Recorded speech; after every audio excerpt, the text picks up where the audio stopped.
Kaixo lankideak, zer moduz?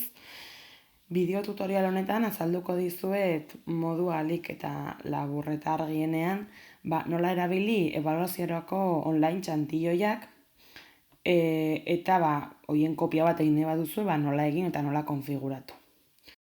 Lehendabizi, ze abantaila dituen sistema honek azalduko dizuet. Lehendabizikoa eta oso argia da interneten eskuragarri dauzkazula ikasleen notak.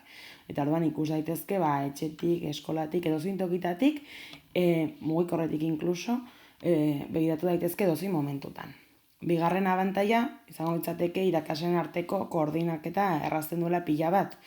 Batez ere tutorentzat oso erabilgarria da, adibidez, ingleseko espezialistak edo gazteko espezialistak idazten dituen notak, guk ere ikusi ahal izatea, eta horrela adibidez guraso bilera baterako edo beste edozein ekintzarako prestaketa lana errazten du. Gainera, noten kalkulua pila bat errazten da eta ez da kalkulagailurik behar, ez da hiruko erregela egin behar, zuzenean notak plantillan idatzi eta plantillak berak kalkulatuko du zenbaten bataz bestekoa. Beraz, alde hortatik oso erabilgarria da. Eta nahiko erraza da, portzentaiak editatzea eta dozein aldaketa egitea. Beste alde batetik, oso erraza da ere kopia bat egitea, bikoiztea, eta konfiguratzea urtean behin bakarrik egin behar da. Ikasturte hasieran eginda, 10 minutuko kontua da, eta ikasturte osorako baduzue plantilla oso erabilgarria, eta nota guztiak kalkulu horri batean biltzen direnak, eta gero ikasgaika ere badituzue.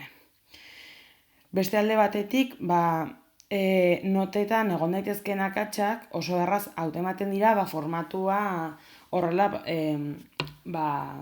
konfiguratu dudalako. Orduan, alde batetik, notarik ez dagoen edo nota 0 denean, gris oso argiz agertzen da eta horrela berehala ikusten da hori hutsik dagoela. Gero, zerbait idazterakoan nota bat, adibidez jartzen badut ikasle bati 7,5, belztuko da. Atal, kuadrotxo hori. Eta jarduera bat suspendituz gero, hau da, 5 baino nota baxuagoa lortuz gero, gorriz agertuko da nota hori eta horrela ere bisualki berehala hautematen da gainitu gabe egon daitezkeen jarduerak. Jarraian, txantilloi hauen kopia nola egin eta nola konfiguratu azalduko dizuet. Hau da partekatu dizuedan karpeta. Hemen 3 karpeta dituzue, hau da erabilera gutxien duena, izan ere ebaluazio bakarrerako da, baina bi hauek oskoz erabilgarriagoak dira. Hau izango litzateke ezberdintasun nagusia da, hemen lehendabizikoan ingurunea ikasgai bakartzat hartzen dela, eta beste hontan berriz natura eta gizarte ikasgai desberdinak bezala hartzen direla. Hemen adibidez ikus dezakezue nola ditugun, esan dezakegu 3 txantilloi mota. Bata da jarrera, honen bidez ebaluatzen da ikasle bakoitzaren jarrera, ikusten duzuen ez hemen, lehenengo ebaluaketan, autonomia, lana, elkarbizitza, parte hartzea, talde lana eta euskara ebaluatzen dira. Hauetako bakoitzean 0 eta 5 arteko puntuazioa idatziz, ikasle horren nota hemen bataz bestekoa agertuko da. Hauek dira ehunekoak, aldatu nahi badituzue, besterik gabe, adibidez, bakarrik lan egiten jakiteari, 140ko zatia eman ordez, nahi badiozu 130ko eman, besterik gabe aldatu, 0,4 ordez, 0,3 idatzi, eta intro sakatu. Beraz, oso erraza da hauek moldatzea. Hemen, gainera, ematen duen abantaila da, guzti hauek behin ebaluatuta, gero hemen bataz bestekoa agertuko dela.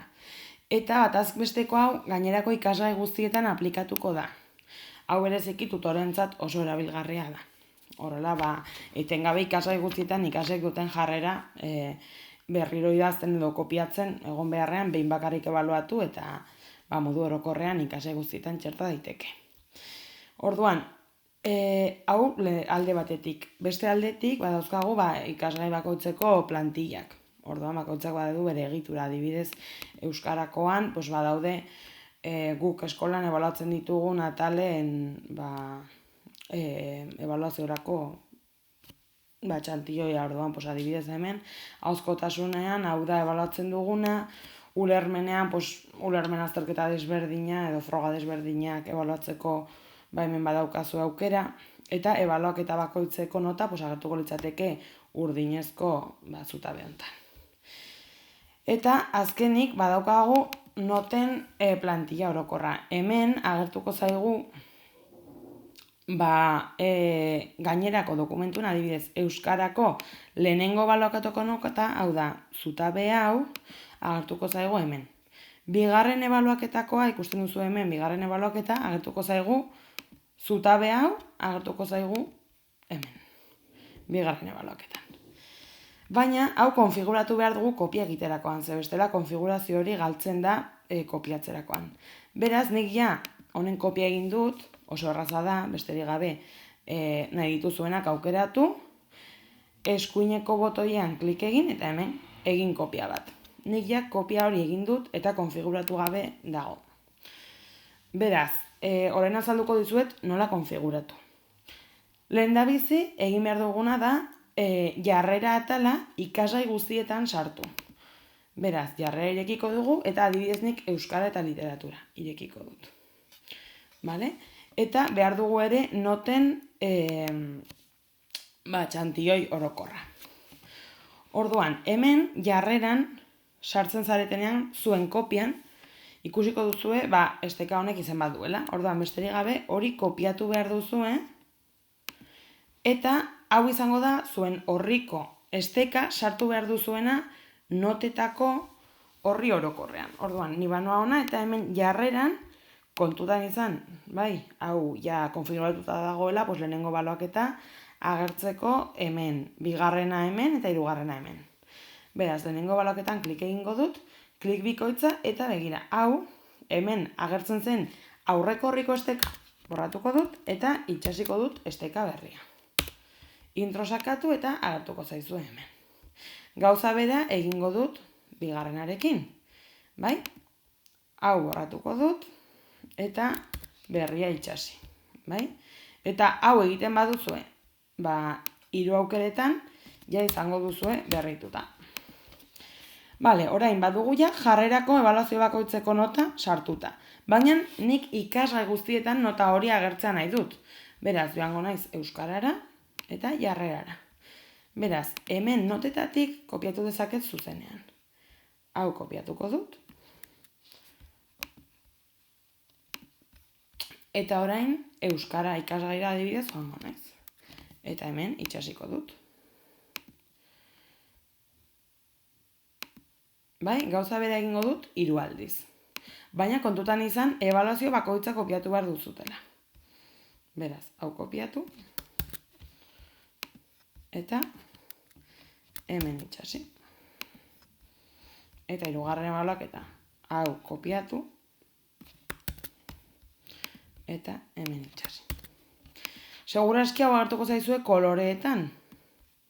Besterik gabe berrezarri eta kendu lerro guztiak. Hau horrela duzuenean, egin dezakezuna da, behin kopiatu, behin bakarrik, eta gainerako ikasgai guztietan sartu. Beraz, itzuli karpetara eta adibidez sartuko gara,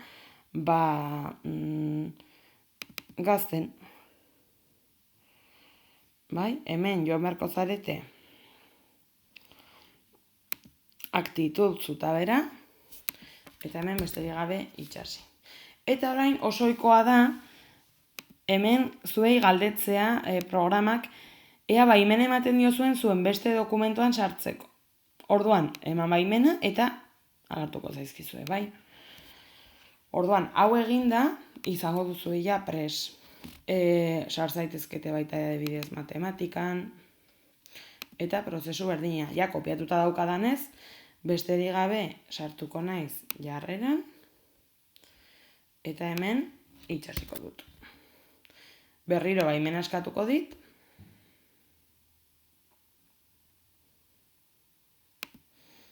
eta baimena eman da agertuko zaizkit notak. Eta hau da, beraz, jarrera ikasgai guztietan sartzeko egin behar dugun pausu nagusia, horriz horri joan, eta ikasgai batean kopiatu dugun jarreretako zutabeak itxasi.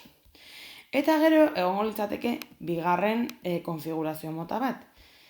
Hemen ikusten duzue bai ref jartzen digula. Honek esan nahi du ez dugula baimenik esan dezagun horri hortan sartzeko.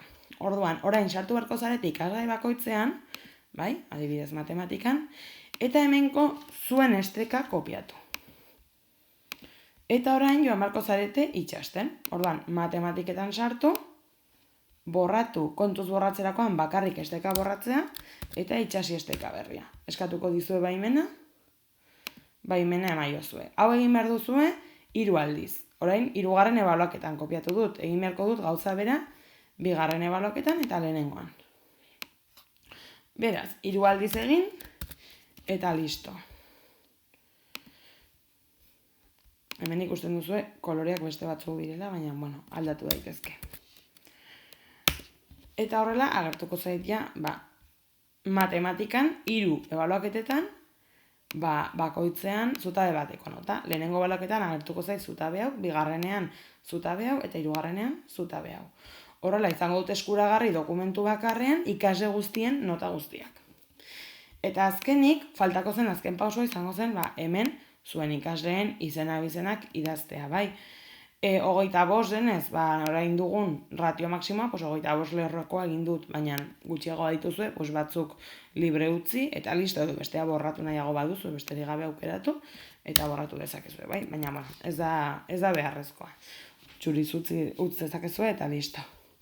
Eta, hau izango zen egin beharreko guztia. Espero dut ondo ulertu zana, eta edo zein zalantza edukiz gero, idatzi da zue komentario bat. Eskerrik asko.